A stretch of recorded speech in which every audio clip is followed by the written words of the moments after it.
shot at hand. It seemed like JMU's final three, maybe four baskets, they were well defended and just hit contested shots. Were you okay with the defense in the final minute?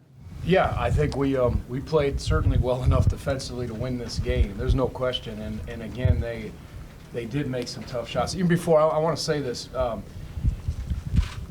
College basketball, what an atmosphere, what a beautiful arena. So whoever donated and built this was a great college basketball arena. The fans were great, minus a few of them, some of the things I heard, but that's all part of it.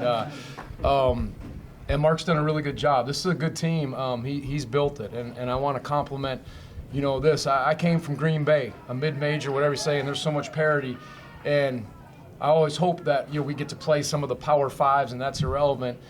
And I never got to, and I learned from my father when he took the Wisconsin job. He'd go play they'd play Green Bay, Milwaukee, those schools. Well, I think that's important. A lot of teams won't come in here and play it. That's their philosophy. This is a good team. This is a good college basketball. It's a beautiful building and a tough environment, but good for our guys. So it stings to lose, but our guys battled in the second half. We did bother shots for the most part. Certainly had some flaws here and there. I mean, that shows, but a better second half, and we just keep working towards improvement and prepare us for our conference. Okay. Right in the middle here. Hi, Coach. Madison Hurtzik from the Breeze. So kind of what was the message in the locker room? You guys were down by 10 at halftime, and Yeah. you guys slowly started to pick things up, and eventually were able to kind of go back and forth for the lead Sure. towards the end of the second half. What was the message going into the second half, knowing that JMU had that momentum and you guys kind of... Yeah, well, I mean, it's happened to us a few times. We just couldn't. We were getting some open looks, couldn't make shots, but we said, try to touch the paint, try to throw it inside, try to be aggressive. If you have a shot, you take it, but be a little more attack-oriented, touching it off the drive, off of post feeds, and just fight like crazy defensively. And they did that, and that's why I told them in the second half, well done. With some mistakes, well done.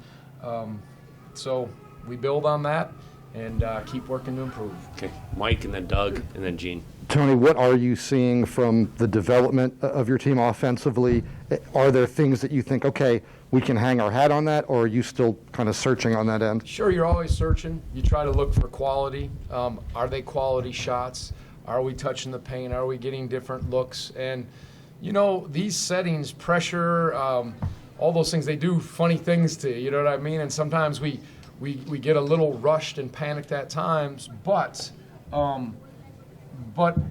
you got to be in these settings to figure it out. And again, I liked how I thought guys got aggressive touching it. And Armani, he started attacking. Even Reese hit a big three, some plays on the glass, posting. It's just, I think hopefully some of these lessons will stick because we're going to need it as we continue to go into this competition. But, to do it in this setting, it was really a special atmosphere. I've been in a lot of good ones, and they did the job. And I knew that. This was circled. This was a huge game against a good team.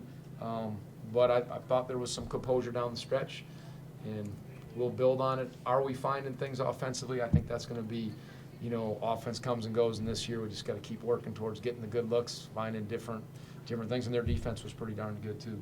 Doug. Long term, how concerned are you about the three-point shooting? Well, we lost 3 terrific shooters last year, good shooters, and we knew coming in that would be, a challenge. And yeah, that's a concern. But all you do is you work at your shot. You make adjustments. I know you look and say, man, and I got to look. That's a lot of threes you took.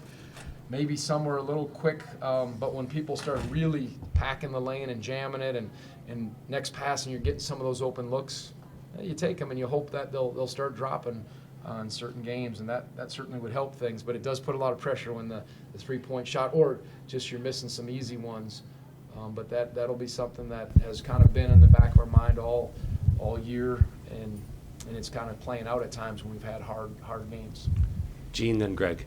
Tony, kind of as a follow-up to that, what's the level of concern for Armand shooting from three? I think he's missed the last 18 in a row. Is there anything you can say to him to keep shooting the ball? Or I mean, yeah, don't try not to be. I thought he did some things besides missing some shots. I thought he made a tough drive and just he played as hard as he could. I'll have to look at it defensively, but that saying, fail better. Ever tried, ever failed? No matter. Try again, fail better. I think I'm quoting that a lot this year, but it's true.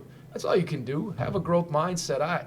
This is, it's hard, but it's in a way it's good for these young men and all of us to go through. You get humbled, and that's okay. You just keep coming together and keep working, and know it's what you're doing. Don't be defined by it. But I will encourage him. I will challenge him, and the whole team, and we'll just keep staying together, and be the best version of ourselves, as you hear often. But that's all you can do in these spots. Okay, Greg, and then we'll take one in the middle. Yeah, did you like the shots Kihei took tonight to keep you guys? We were down 3. That one at the end. Well, I was talking just in general, kind of start Oh. to keep you guys in the game. I mean, you had 3 threes, I think, and all 3 pulled you within 10 or within 9. Did you like the shots that Kihei took? Did they go in? Yeah, I loved them. We were, please, you get that feeling. But no, I think, he's shooting a decent percentage. He got some looks, and I thought in the second half, I can't see how many threes we took in the second half. It says we took.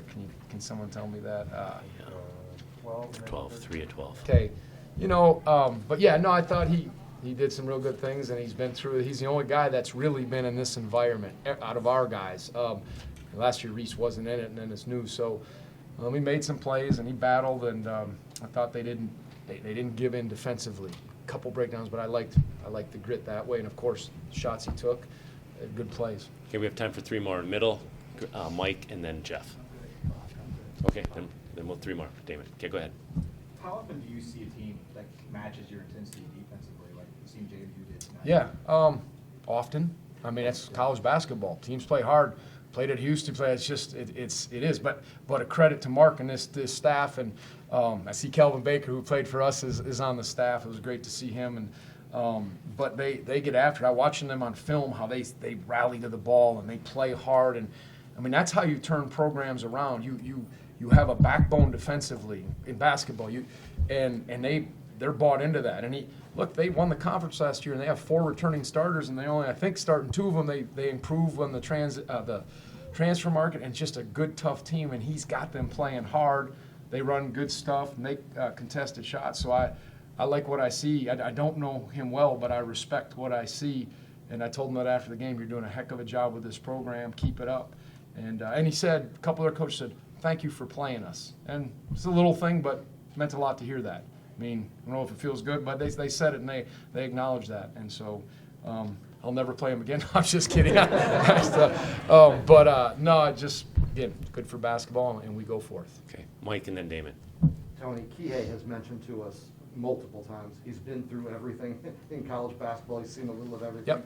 How important is his, maybe off the floor even, his leadership and how he points this team at this point when things are a little rough? Yep. How does he want his story to end here? It's important. He's been through so much. As a first year, he won it. Been through, won 3 conference championships he's won. All right, this is a team that's real new. Really, we're building. And he can, his career here end it the right way. And it may not look, a certain way, but this is important. And that is about your leadership, your effort, your goodness to your teammates and yourself, and how you go about it. I think it's crucial.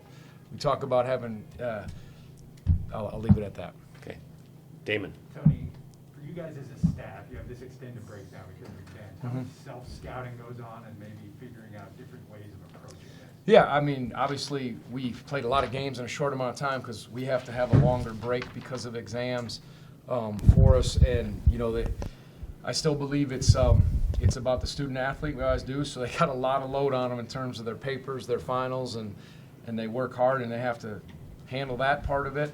And then, you structure your practices like everyone does, where there's some breaks on and off. And, of course, you go to work on certain areas, self-scouting, as you said, and just keep preparing.